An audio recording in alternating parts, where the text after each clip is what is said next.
নমস্কার। Ramakrishna TV YouTube চ্যানেলের পক্ষ থেকে সকল মা, বাবা, দাদু, দিদা, ঠাকুমা, ঠাকুর দাদা, দাদা, দিদি, ছোট ছোট ভাই বোনদের জানাই অনেক অনেক ভালোবাসা, প্রীতি ও আন্তরিক শুভেচ্ছা। সবাই ভালো আছেন, ভালো থাকবেন। ইউটিউব প্ল্যাটফর্মে এখন একটা বিশেষ টপিক নিয়ে কি বলবো, ঝড় উঠে গেছে, ভাইরাল হয়েছে। সেটা হচ্ছে অলিপাপ ভার্সেস সায়ক চক্রবর্তী। এক্স্যাক্টলি, আমরা দুদিন আগে একটা খবর পেয়েছি যেখানে অলিপাপ রেস্টুরেন্টে একজন আমাদের সো কল্ড সায়ক চক্রবর্তী, একজন কন্টেন্ট ক্রিয়েটার, তিনি বিফ খেয়ে ফেলেছেন এবং তাকে নাকি না জানিয়ে দেওয়া হয়েছিল বিফ স্টিক, কারণ তারা অর্ডার করেছিলেন মাটন স্টিক, এবং খাবার পর তারা জানতে পারেন যে তারা বিফ স্টিক খেয়ে নিয়েছে এবং পরে তাদেরকে মাটন স্টিক অর্ডার দেওয়া হয়েছে। আমরা তো ছিলাম না, তাই আমরা জানি না যে আসল ঘটনাটা কি হয়েছে। ভুল করে হতেও পারে, কেউ ইন্টেনশনালি নাও করতে পারে। ইন্টেনশনালি করা হয়েছে কি ভুল করে করা হয়েছে সেটা আমাদের জানা নেই। কিন্তু যেটা দেখলাম, যে ভদ্রলোক, যে ওয়েটার, যিনি খাবারটা সার্ভ করেছিলেন, তিনি ক্ষমাও চেয়েছেন এবং তিনি বারবার বলছিলেন এটা ভুল করে হয়ে গেছে। হতেই পারে, মানুষ মাত্র, ভুল হতেই পারে। কিন্তু এটাও বলবো যে উইদাউট এনি প্রুফ আমরা কিছু বলতে পারছি না। কিন্তু একটা কথা বলুন তো, যদিও বা রেস্টুরেন্ট থেকে যদি অবভিয়াসলি এটা একটা গাফিলতি হয়েছে, এটা তো ভুল অবশ্যই, কারণ আমি একজন অ্যাজ আ ওয়েটার আমি কাজ করেছি অ্যাস্টার হোটেলে, তো আমি বুঝি এই জিনিসগুলো। তো আমি সায়ক চক্রবর্তীকে প্রশ্ন করতে চাই, যখন আপনি বিফটা খাচ্ছিলেন তখন আপনি বুঝতে পারেননি যে আপনি বিফ খাচ্ছেন কি মাটন খাচ্ছেন? কারণ জানেন তো, বিফ আর মাটনের মধ্যে টেস্টের একটা তফাৎ থাকে, কিছুটা হলেও তফাৎ থাকে, কারেক্ট? আর আপনাকে যখন খাবারটা দেওয়া হচ্ছিল, আপনি কি একবার রিচেক করেছিলেন? আমরা আমরা এটাও দেখেছি অন স্ক্রিনে যে ভদ্রলোক আপনার কাছে ক্ষমা চাইছিল, কারণ তিনি ভয় পেয়ে গেছেন। অবশ্যই সে একটা ভুল করেছে, ভুল হয়ে গেছে, এবং সে আপনার কাছ থেকে ক্ষমা চাইছিল যে স্যার আমার ভুল হয়ে গেছে। তখন আপনি জোর গলায় কি বলেছেন? আমি ব্রাহ্মণ, আমি ব্রাহ্মণ হয়ে বিফ খেয়ে ফেলেছি। কত বড় ভুল করে ফেলেছেন আপনি, তাই না? তাহলে আপনার কাছে একটা কোয়েশ্চেন রাখতে চাইছি, you have to answer to the whole country, to the whole nation, to the whole society. সবকিছু জেনেও তাহলে আপনি অ্যাজ আ আপনি ব্রাহ্মণ হয়ে আপনি তাহলে অলিপাব রেস্টুরেন্টে গেলেন কেন? এটা তো আপনাদের নলেজে ছিল যে অলিপাব রেস্টুরেন্টে বিফও রান্না হয়, তাহলে গেলেন কেন? আমাদের বাড়িতে দুর্গা পুজো হয়, কারেক্ট? আমাদের বাড়িতে নিত্য পুজো হয়। শুধু আমাদের বাড়িতে কেন, প্রত্যেকের বাড়িতে নিত্য পুজো হয়। বেশিরভাগ বাড়িতেই মাছ মাংস রান্না হয়, মায়েরা রান্না করে, দিদার ঠাকুমারা রান্না করে, দিদারা রান্না করে, মা মাসিরা সবাই রান্না করে মাছ মাংস তাদের সন্তানদের জন্য। কিন্তু সেই মা মাসিরাই আবার বাড়ির নিত্য পুজোগুলো প্রত্যেকদিন করেন, তাই তো? আবার তারা পুজো হয়ে গেলে তারাই আবার বাড়ির লোকেদেরকে মাছ মাংস রান্না করে খাওয়ান এবং তারাও খান। তাহলে কি জাত চলে গেছে? তাহলে কি মায়ের জাতটা চলে গেছে? প্রশ্ন করুন নিজেকে।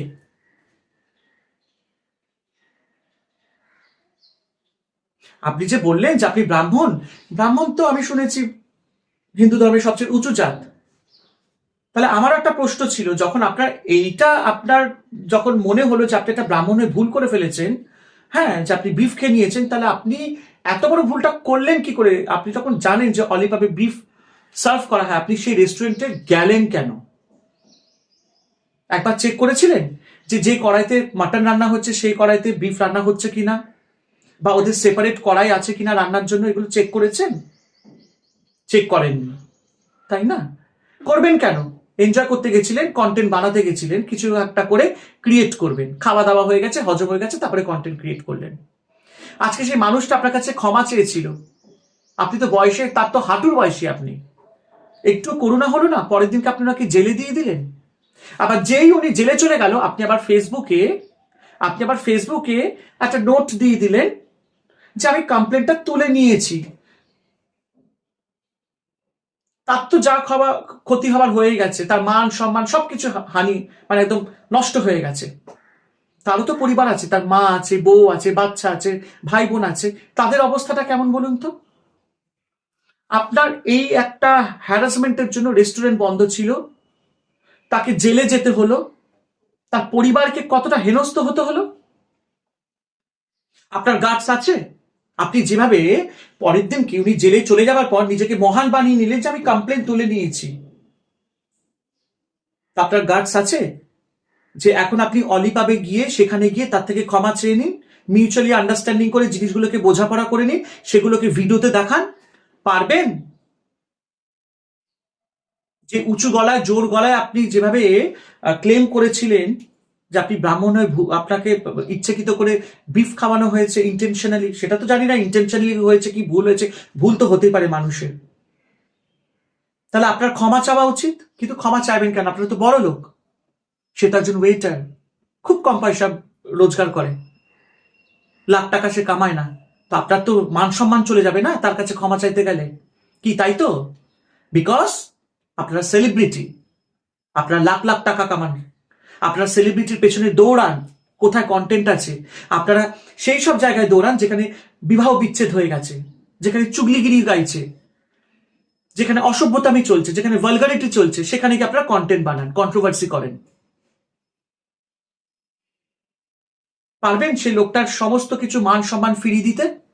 পারবেন তার সে একদিনের জন্য তার পরিবারের এবং তার যে হেনস্থা হয়েছে, সে তার মায়ের চোখের জল যে পড়েছে, তার স্ত্রীর চোখের জল পড়েছে, সবার যে মান সম্মান হানি হয়েছে, সেটা আপনি ফিরিয়ে দিতে পারবেন? আপনার ক্ষমতা আছে? আপনার হয়তো কোনো শাস্তি হবে না, কিন্তু একটা কথা মনে রাখবেন, উপরালা কিন্তু সব দেখেছে, ভুল সব দিক দিয়েই হয়েছে, কিন্তু যে ভুলটা আপনি করেছেন তাকে জেলে পাঠিয়ে এটা আপনার করাটা উচিত হয়নি। বয়সটা অল্প তো, নাক টিপলে দুধ পড়ে, বুঝবেন কি? খুব কম সময় পয়সা কামিয়ে নিয়েছেন তো, 2 পয়সার মুখ দেখেছেন তো, এই জন্য পয়সার জন্য অনেক কিছু করতে পারেন। আপনি ভাবছেন আপনার চারপাশে অনেক বড় বড় সেলিব্রিটির হাত আছে, সোর্স আছে, আপনি বেঁচে যাবেন না, ভগবানের থেকে আপনি বাঁচতে পারবেন না। সেখানে আপনার কোনো মানে যে কোনো পাওয়ার আপনি লাগিয়ে দিন, পয়সা দিয়েও পাওয়ার লাগিয়ে দিন, সুপ্রিম পাওয়ার যে আছে উপরে বসে, তার থেকে আপনি বেঁচে যাবেন না। আপনার হিসাব কিন্তু তোলা হয়ে গেছে।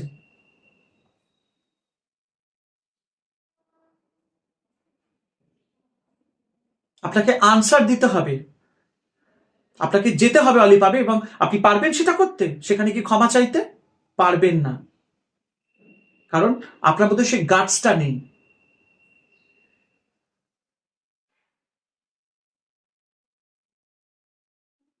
এই প্রশ্নটা আপনাকে করতে হবে যে আপনি কেন অলিপাবে গেলেন তাহলে এনজয় করতে ফ্রেন্ডসদের সাথে, যখন আপনি জানতেন যখন বিফ দেওয়া হয়। খাওয়ার সময় বোঝেননি যে কোনটা বিফ কোনটা মাটন? টেস্ট বাড বলে তো কিছু আছে, পড়াশোনা তো করেছেন, পড়াশোনা করেছেন কি না? পারবেন ওই অলিপাবে গিয়ে সমস্ত লোকদের ডেকে তাদের সামনে দাঁড়িয়ে ওই লোকটির পা ধরে ক্ষমা চাইতে, হাত জোর করে ক্ষমা চেয়ে বলতে যে ভুল জাগাবার হয়েছে, মিউচুয়ালি একটা আন্ডারস্ট্যান্ডিং করে নিতে পারবেন? আপনার নাম তো উঁচু হয়ে গেল, পরের দিনকে কমপ্লেনটা তুলে নিয়েছে, নিজেকে মহান বানিয়ে দিলেন, কিন্তু সেই ব্যক্তিটির কি হবে যার মান সম্মান হারিয়ে গেল, যার মান সম্মান খোয়া গেল, যে বদনাম হলো সমাজের সামনে?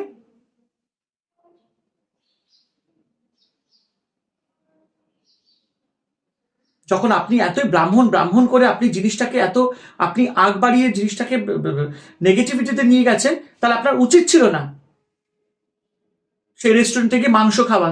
ছেড়ে দিন তাহলে মাংস খাওয়া, যখন আপনি বলছেন যে আপনি ভুল করে ফেলেছেন বিফ খেয়ে, তাহলে মাটনও খাবেন না, মাছও খাবেন না, ছেড়ে দিন। আপনি তো ব্রাহ্মণ, উঁচু বংশের মানুষ। একটা কথা মনে রাখবেন, হিন্দু মুসলিম খ্রিস্টান এসব জাত ভেদাভেদ আমরাই করি, জানেন তো? আপনাদের মতন কিছু তুচ্ছ মানুষরা যারা এই সোসাইটিটাকে এই সমাজটাকে নোংরা করে তুলেছে। স্বামী বিবেকানন্দ বলেছেন মনুষ্যত্বই হচ্ছে সবচেয়ে বড় ধর্ম, মনুষ্য জাতির উপরে আর কোনো বড় ধর্ম নেই, আর কোনো জাত হয় না মনুষ্য জাতির উপরে। হিন্দু খ্রিস্টান মুসলিম এগুলো কি? আমরা হচ্ছে ভারতীয়, আমরা ইন্ডিয়ান, বর্ন ইন ইন্ডিয়া, আমরা আমরা এই ভারতে জন্মেছি। এটাই আমাদের সবচেয়ে বড় পরিচয়, এটাই আমাদের সবচেয়ে বড় ধর্ম, যে আমরা মানুষ হয়ে জন্মেছি, মানুষের মতন কাজ করব। কন্টেন্ট যখন ক্রিয়েট করতে হবে, এমন কন্টেন্ট ক্রিয়েট করবো যেটাতে সোসাইটিতে বেনিফিট হবে, ডেভেলপমেন্ট হবে, লোকে দেখে কিছু শিখবে।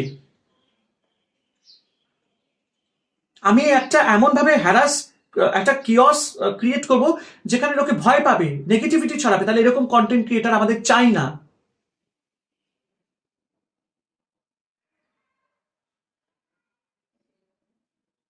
আপনি যে সাহসিকতা দেখিয়েছেন সেটাকে সাহসিকতা বলে না, সেটাকে বলা হয় পাবলিসিটি করেছেন নিজেকে ভাইরাল করার জন্য। আপনার মধ্যে পুরুষোত্তম নেই, আপনি একটা কাপুরুষ। লড়ার ক্ষমতা আছে? পারবেন ওনার সেই খোয়া মান সম্মানটা আবার ফিরিয়ে দিতে? একটা মানুষকে আপনি জেলে দিয়েছেন, আপনি বুঝতে পারছেন? জেলে 1 ঘন্টাও যদি একটা মানুষ থাকে না, তার কি হয়? কোনোদিন গিয়ে থেকেছেন জেলে? আপনারও জেল যাওয়া উচিত। আমি তো প্রশাসনকে বলবো সমস্ত কিছু ভেরিফিকেশন করা উচিত, সিসিটিভি ক্যামেরা ফুটেজ দেখা উচিত। ধিক্কার জানাই আপনাদের মতন কন্টেন্ট ক্রিয়েটারদের। লজ্জা হওয়া উচিত, আপনার মতন মানুষদের সাথে আমরা রয়েছি। আপনি তো আবার রানী রাসমণি সিরিয়াল করেছিলেন, তাহলে তো আপনার আরো বেশি জ্ঞান হওয়া উচিত। নিজেকে না ব্রাহ্মণ বলে অপর আর চারপাশের মানুষগুলোকে ছোট করবেন না, আপনি খুব উঁচু কুলের মানে বংশে। ব্রাহ্মণ, ক্ষত্রিয়, শূদ্র, হিন্দু, মুসলমান, খ্রিস্টান, এসব জাত ধর্ম বাদ বিচার এগুলো মেনে কি হবে? আলটিমেটলি আমরা মানুষ হয়ে জন্মেছি, মানুষের মতন কাজ করব, ঈশ্বরের পথে চলবো। মন থেকে যদি ভগবানকে মানা যায়, সেটাই হলো সবচেয়ে বড় ব্যাপার। রামকৃষ্ণ পরমহংসদেব এটাই বলেছেন, তুমি যে রূপে ঈশ্বরকে দেখো তাকেই তুমি স্মরণ করো। মায়ের পায়ে একটা জবা ফুল দিলেও তার পুজো হয়ে যায়, তাই না? নিজেকে ব্রাহ্মণ বলে অন্য কোনো মানুষদেরকে ছোট করবেন না, হেয় করবেন না। আপনি এমন কিছু হ্যাবক কিছু বড় কাজ করে দেননি। আপনি একজন তুচ্ছ মানুষ, আমাদের মতন সাধারণ মানুষ। আপনি সোনা দিয়ে তৈরি নন। যদি কোনো ভুল কিছু বলে থাকি সবার কাছে আমি ক্ষমা চেয়ে নিচ্ছি, এবং অবশ্যই আপনাদের কমেন্টগুলো আমাকে একটু মানে আপনাদের সাজেশনটা আমার খুব দরকার। মানে যদি আপনাদের কিছু বলতে হয় প্লিজ আমাকে কমেন্ট করবেন। যদি কোনো ভুল বলে থাকি আমি সবার কাছে ক্ষমা চেয়ে নিচ্ছি। আমার যেটা মনে হয়েছে আমি সেটাই বলেছি। সবাই ভালো থাকবেন, সুস্থ থাকবেন, আনন্দে থাকবেন, এবং এরকম তুচ্ছ মানুষদের কাছ থেকে দূরে থাকবেন।